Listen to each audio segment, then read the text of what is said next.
വിപിൻ, ഇതിനകത്ത് ഇപ്പോൾ SITയുടെ അന്വേഷണം പുരോഗമിക്കുകയാണ്. മാത്രമല്ല കസ്റ്റഡിയിലെടുത്ത് രഞ്ജിത്തിനെ ചോദ്യം ചെയ്യേണ്ട സ്ഥിതിയിലേക്ക് കാര്യങ്ങൾ മാറിയിട്ടുണ്ട്. രക്ഷപ്പെടാൻ ശ്രമിക്കുമോ എന്ന കാര്യത്തിൽ വലിയ നിരീക്ഷണത്തിലായിരുന്നു ഈ കഴിഞ്ഞ ദിവസങ്ങളിൽ രഞ്ജിത്ത് എന്നാണ് പറഞ്ഞത്. എന്താണ് പോലീസിന്റെ അല്ലെങ്കിൽ SITയുടെ തുടർ നീക്കങ്ങൾ, തുടർ നടപടികൾ എന്തൊക്കെയായിരിക്കും? എന്താണ് നമുക്ക് ലഭിക്കുന്ന വിവരങ്ങൾ രഞ്ജിത്ത്? ക്ഷമിക്കണം വിപിൻ.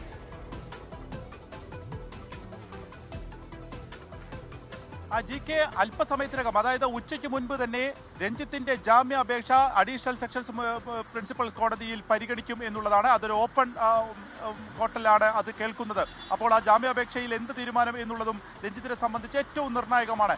ഇതിൽ എടുത്തു പറയേണ്ടത്, ഇന്നലെ തൊടുപുഴയിൽ നിന്ന് കാറിൽ പോവുകയായിരുന്ന രഞ്ജിത്തിനെ തടഞ്ഞു നിർത്തി കസ്റ്റഡിയിലെടുക്കേണ്ട എന്ത് സാഹചര്യമുണ്ട്, ഒപ്പം തന്നെ ഈ കേസിന്റെ സ്വഭാവം എന്താണ്, ഈ രണ്ട് കാര്യത്തിലും പോലീസ് ഇപ്പോൾ വ്യക്തത വരുത്തിയിരിക്കുന്നു എന്നുള്ളതാണ് ഏറ്റവും സുപ്രധാനമായിട്ടുള്ള കാര്യം.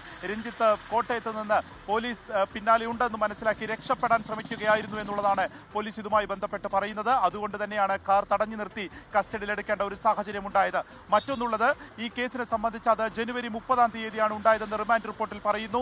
ജനുവരി 30-ന് കാരവനിലേക്ക് വിളിച്ചു വരുത്തി, സ്വന്തം സിനിമ, രഞ്ജിത്ത് തന്നെയാണ് ആ സിനിമ സംവിധാനം ചെയ്യുന്നത്, അതിലെ യുവനടിയെ കാരവനിലേക്ക് വിളിച്ചു വരുത്തി ലൈംഗികമായി പീഡിപ്പിക്കാൻ ശ്രമിക്കുകയായിരുന്നു. കരഞ്ഞുകൊണ്ടാണ് ആ പെൺകുട്ടി അതിൽ നിന്ന് പുറത്തേക്ക് വന്നത്. അത് ആ സെറ്റിലുള്ളവർ കണ്ടിട്ടുണ്ട്. അതുകൊണ്ട് തന്നെ ആ സെറ്റിൽ കൂടുതൽ പരിശോധനകൾ ആ സെറ്റിലുള്ളവരുടെ മൊഴി കൂടി രേഖപ്പെടുത്തും എന്നുള്ളത് കൂടി അറിയിക്കുകയാണ്. ഇപ്പോൾ ഇന്റേണൽ കമ്മിറ്റിക്ക് പരാതി നൽകിയിട്ടുണ്ടെന്നാണ് പറഞ്ഞിട്ടുള്ളത്. അതേക്കുറിച്ച് കൂടുതൽ പരിശോധനകൾ നടത്തും എന്നുള്ളതും പോലീസ് പറയുന്നുണ്ട്. അതിനുശേഷം വലിയ ട്രോമ ആ കുട്ടി അനുഭവിച്ചിരുന്ന പെൺകുട്ടി വലിയ ആത്മസമ്മർദ്ദത്തിലൂടെ, സംഘർഷത്തിലൂടെയാണ് കടന്നുപോയിരുന്നത്. കാരണം ഗുരുസ്ഥാനീയനായി കണ്ട ഒരാളാണ്, മലയാള സിനിമയിലെ വലിയൊരു താരപദവിയിൽ നിൽക്കുന്ന ഒരാളാണ്. അങ്ങനെ ആളെ കുറിച്ച് താൻ പറയുമ്പോൾ അത് എതിർ നിൽക്കുന്നത് അങ്ങനെ ഒരാളാണ് എന്നുള്ള വെല്ലുവിളി ഈ പെൺകുട്ടിയെ അലട്ടിയിരുന്നു.